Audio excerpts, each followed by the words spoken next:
నమస్తే. ఈరోజు మన స్టూడియోలో ప్రముఖ ఆధ్యాత్మికవేత్త, వేదిక్ ఆస్ట్రాలజర్ అవినాష్ దాస్ గారు ఉన్నారు. గురువుగారితో మాట్లాడదాం. నమస్కారం గురుగారు. నమస్కారం అండి. ఓం నమ శివాయ, ఓం నమో వెంకటేశాయ. గురుగారు, ఏప్రిల్ మాసంలో తులారాశి వారి పరిస్థితి ఎలా ఉండబోతుంది? ఓవరాల్గా ఈ మాసం ఎలాంటి రిజల్ట్స్ ఉండబోతున్నాయి వీళ్ళకి? తులారాశి వాళ్ళకి ఏప్రిల్లో ఎలాగుంది? తులారాశి వాళ్ళు గుర్తుపెట్టుకోవాల్సింది ఏంటంటే, జాబ్ ప్లేస్లో చాలా ప్రమాదం ఉంది. కొంతమందికి జాబ్ పోయే సూచనలు కనిపిస్తున్నాయి. తస్మాత్ జాగ్రత్త సుమ. షష్టగ్రహ కూటమి ఉద్యోగ స్థానంలో వచ్చింది. జాబ్ పోయే చాలా ఛాన్స్ ఉంది. Too much. So be safe, especially MBA background ఉన్నవాళ్ళు. తర్వాత ఫోకస్ వ్యాపారం వైపు, భార్య వైపు, బిజినెస్ పార్ట్నర్ వైపు ఉంది.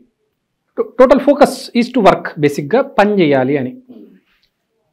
ఒక పని నుంచి ఇంకో పనికి మార్పు, ఒక పని నుంచి ఇంకో పనికి షిఫ్టింగ్ అనిపిస్తుంది.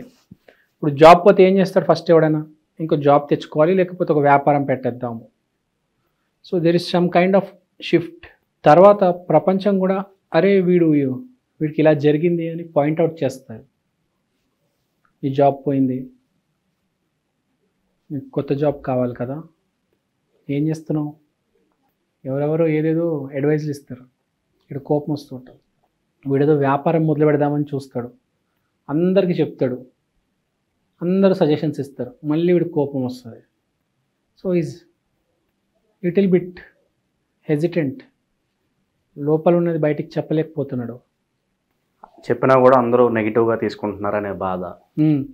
ఒకటి వీడు చేస్తుంది, వీడి జీవితంలో జరుగుతుంది తెలిసిపోతుంది. ఇక్కడ జాబ్ పోయింది, ఇక్కడ వ్యాపారం. జాబ్ పోయిందని ఏడిపిస్తారు, లేకపోతే జాబ్లో ఇంత పిచ్చిగా పర్ఫామ్ చేస్తున్నావని. పోరా నువ్వు వ్యాపారం చేసుకో, పోరా నువ్వు వాడితో కలిసి పని చేయి, ఆ ప్రాజెక్ట్ కంప్లీట్ అవుతుంది అంటే ఆఫీస్ ప్లేస్లో వేధిస్తున్నారు. లేకపోతే జాబ్ పోతే జాబ్ పోయిందని ఏడిపిస్తున్నారు. వీడు కూడా ఇంటర్నల్గా మదనకు గురవుతున్నాడు. ఎంతో కొద్దిగా మదన ఉంది. బేసిక్గా వీడు ఆపోజిట్ పర్సన్ వల్ల కొంచెం ఇబ్బంది పడుతున్నాడు.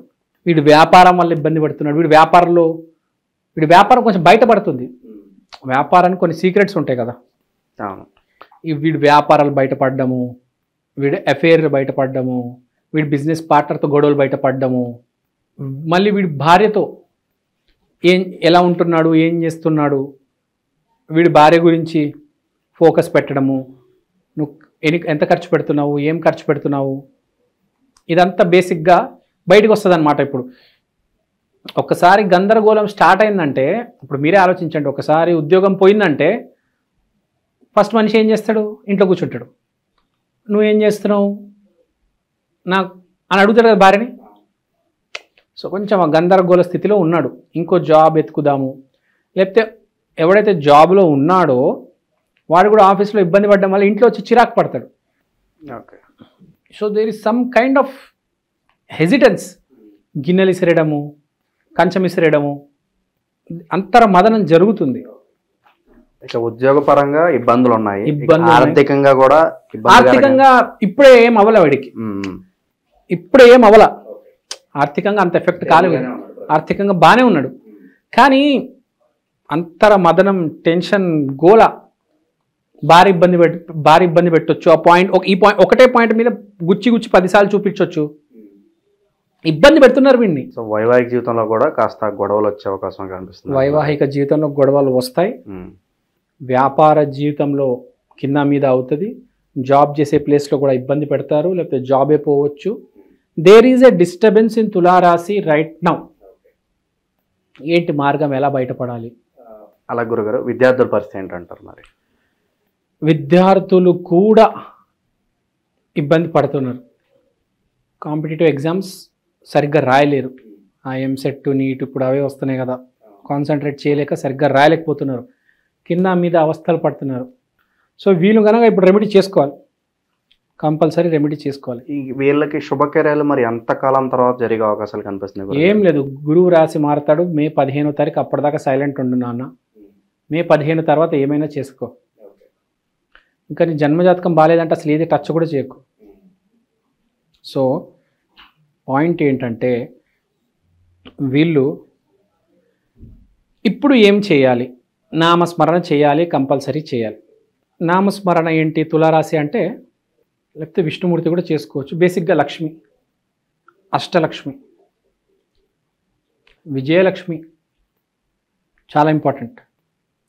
విజయలక్ష్మి విజయలక్ష్మి విజయలక్ష్మి ఈ ఒక్క పేరు చాలు. లక్ష్మి లక్ష్మి అన్నా కూడా చాలు. నామస్మరణ చేయాలి. బేసిక్గా ఎప్పుడైనా నామస్మరణ చేస్తే అద్భుతమైన రెమెడీ. యాక్చువల్గా ఇప్పుడు గుడిలోకి వెళ్ళి ఇది చేయండి అది చేయండి నేను చెప్పొచ్చు, కానీ మంత్రం అనేది చాలా బాగా పనిచేస్తుంది. బేసిక్గా మనకు కలియుగంలో మంత్రం యంత్రం తంత్రం అంటారు, కానీ మంత్రం plays a very vital role in our life. మనకి ఎప్పుడైనా రెమెడీ అనేది మనం అలా ఏం చేస్తారంటే, ఇప్పుడు ఫర్ ఎగ్జాంపుల్ తులరాశి ఉంది, శుక్రవారం రోజు లక్ష్మీదేవి గుడికి వెళ్ళి మీరు పాలు, ఆ గుడి ప్రాంగణంలో ఎవరైనా పేదవాళ్ళు ఉంటే పాలు డొనేట్ చేయండి అని చెప్తా. 1 వారం 2 వారాలు 3 వారాలు 4 వారాలు చేసి ఇంకా మర్చిపోతారు వాళ్ళు. అదే నామస్మరణ ఉందనుకోండి, లక్ష్మి లక్ష్మి లక్ష్మి, ఇది ఎప్పుడు మన లోపల ఉంటుంది కదా.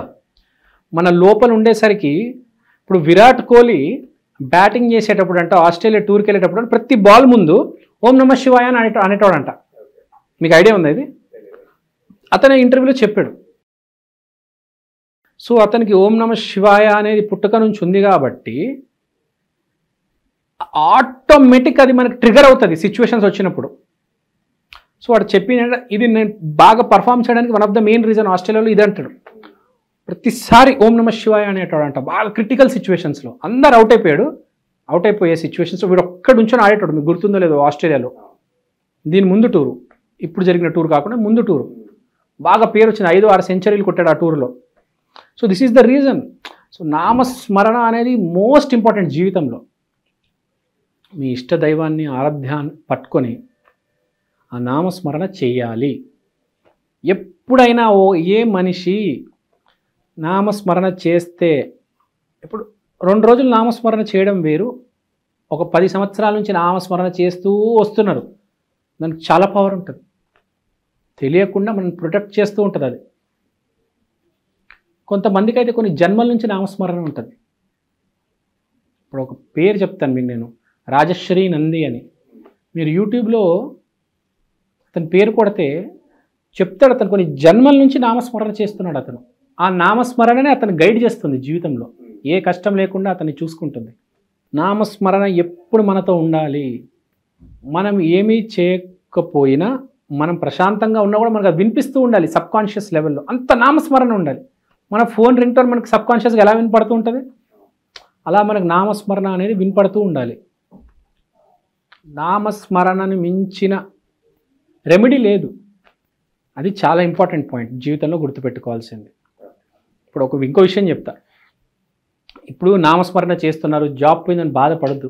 ప్రతిదానికి లిమిట్ ఉంటుంది, కానీ నామస్మరణ వదలకూడదు. ఇప్పుడు మీకు శివాజీ శంభాజీ తెలుసా? ఐడియా ఉన్నారా? శివాజీ ఇంకా శంభాజీ ఇద్దరిని చంపేశారు. వాళ్ళకి రెమెడీ లేదా అంటే, కర్మ అనేది ఉంటుంది. వీళ్ళ కర్మ ఏంటి? ఫైట్ చేయడం. వీళ్ళు ఫైట్ చేశారు, భారతదేశాన్ని కాపాడారు కాబట్టి వాళ్ళు మనం సేఫ్గా ఉన్నాం. రెమెడీ లేదా అంటే వాళ్ళు చనిపోయారు కదా సార్, కర్మ అదంతే. కానీ వీళ్ళు నామస్మరణ చేశారు కాబట్టి అంత ధైర్యంగా ఫైట్ చేయగలిగారు. వాళ్ళని తరిమేశారు. ఇవాళ వాళ్ళు ఇక్కడ లేరు అంటే రీజన్ వాళ్ళే. దేర్ కర్మ వాస్ టు ఫైట్. వాళ్ళ కర్మ బయటపడడం కాదు, వాళ్ళని చంపేసి వాళ్ళని బయట పంపించి వీళ్ళు సేఫ్గా ఉండడం కాదు. దేర్ కర్మ వాస్ టు డై, దేర్ వీర మరణం. కానీ దానివల్ల ఇవాళ మనం సేఫ్ ఉన్నాం కదా. అది మీ జాబ్ పోయినా పోవచ్చు, మీ ఫ్యూచర్ బాగుంటుంది. అది గుర్తుపెట్టుకోండి. ఫెయిల్యూర్ని ఫెయిల్యూర్ లాగా తీసుకోండి. Failure is not a person. Failure is not a person. Failure is an event. Stepping stone అంటారు కదా. Failure is an event, not a person. ఈ స్టేటస్ విల్ చేంజ్. రేపు మళ్ళీ సక్సెస్ అవుతాడు. నేను ఫెయిల్యూర్ అని చెప్తుంటారు చాలామంది, అది కాదు. నేను సక్సెస్ అని చెప్తా కాదు. Failure is an event, success is an event. Both are impostors. దొంగలు ఇద్దరు. నేను ఏదో రోజు వదిలేసి వెళ్ళిపోతారు. అది గుర్తుపెట్టుకోవాలి. నామస్మరణ వదలకూడదు. అది చాలా ఇంపార్టెంట్. చాలా బాగా వివరించారు గురుగారు. ధన్యవాదాలు. Thank you.